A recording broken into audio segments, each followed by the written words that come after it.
जय श्री कृष्ण। देवशायनी पद्मा एकादशी या देवशायनी भी कहते हैं और पद्मा एकादशी भी कहते हैं।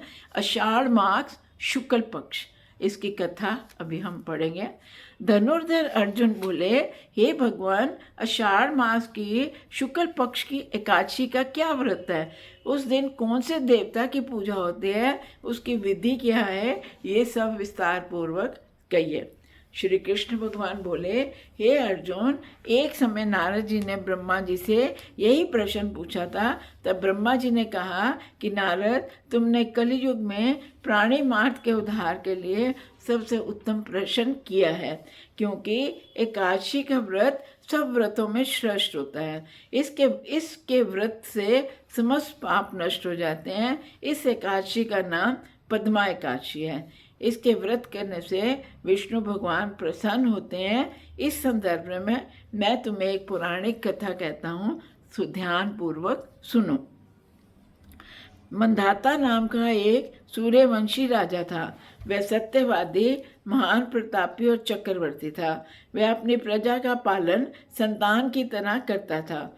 उसकी समस्त प्रजा धन धान्य से परिपूर्ण थी और सुखपूर्वक रहती थी।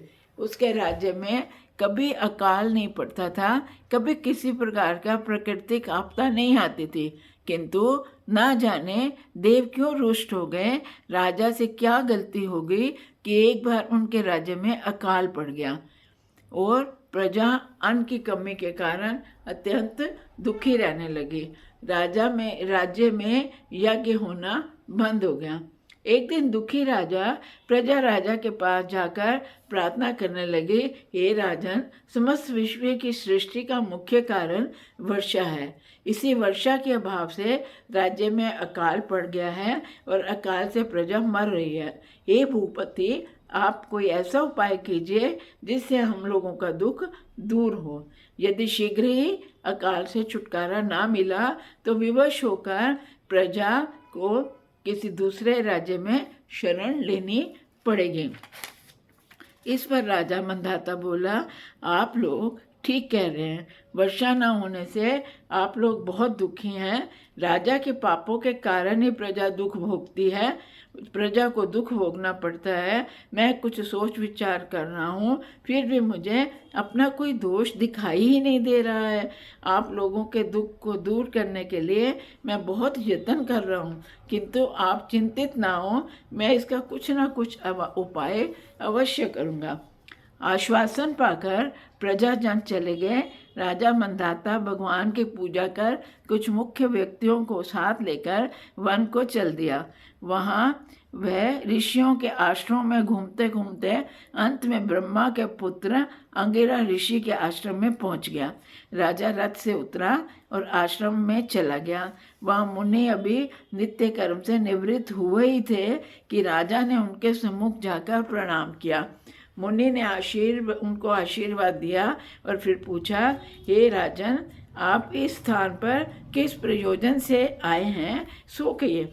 राजा बोले, हे महर्षि, मेरे राज्य में 3 वर्ष से वर्षा नहीं हो रही, इससे अकाल पड़ गया है और प्रजा दुख भोग रही है। राजा के पापों के प्रभाव से ही प्रजा को कष्ट मिलता है, ऐसा शास्त्रों में लिखा है। मैं धर्मानुसार राज्य करता हूँ, फिर ये अकाल कैसे पड़ गया, इसका मुझे अभी तक पता ही नहीं लग सका। अब मैं आपके पास इसी संदेह की निवृत्ति के लिए आया हूँ। आप कृपा करके मेरी समस्या का समाधान कर मेरी प्रजा के कष्ट को दूर करने के लिए कोई उपाय बतलाइए। इस पर ऋषि बोले, हे राजन, ये सतयुग सब युगों में श्रेष्ठ है। इसमें धर्म के चारों चरण सम्मिलित हैं। इस युग में केवल ब्राह्मणों को ही तपस्या करने और वेद पढ़ने का अधिकार है, परंतु आपके राज्य में एक शूद्र तपस्या कर रहा है। इसी दोष के कारण आपके राज्य में वर्षा नहीं हो रही है। यदि आप प्रजा का भला चाहते हैं तो शूद्र का वध करवा दीजिए। जब तक ऐसा नहीं करेंगे तब तक आपका राज्य अकाल से पीड़ा से मुक्त नहीं हो सकता।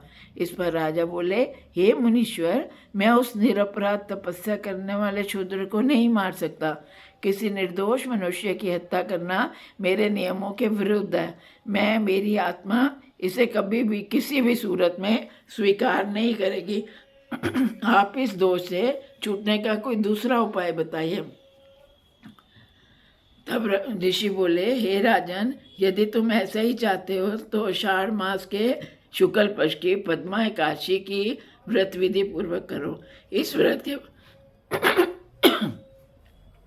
इस व्रत के प्रभाव से तुम्हारे राज्य में वर्षा होगी और प्रजा भी पूर्व की भांति सुख पाएगी, क्योंकि इस एकादशी का व्रत सिद्धियों को देने वाला और उपद्रवों को शांत करने वाला है। मुनि के इन वचनों को सुनकर राजा अपने नगर को वापस आया और विधि पूर्वक पद्मा एकादशी का व्रत किया।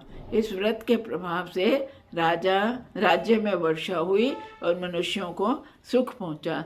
इस एकादशी को देवशयनी एकादशी भी कहते हैं। इस व्रत के करने से विष्णु भगवान प्रसन्न होते हैं, अतः मोक्ष की इच्छा रखने वाले मनुष्यों को एकादशी का व्रत अवश्य करना चाहिए।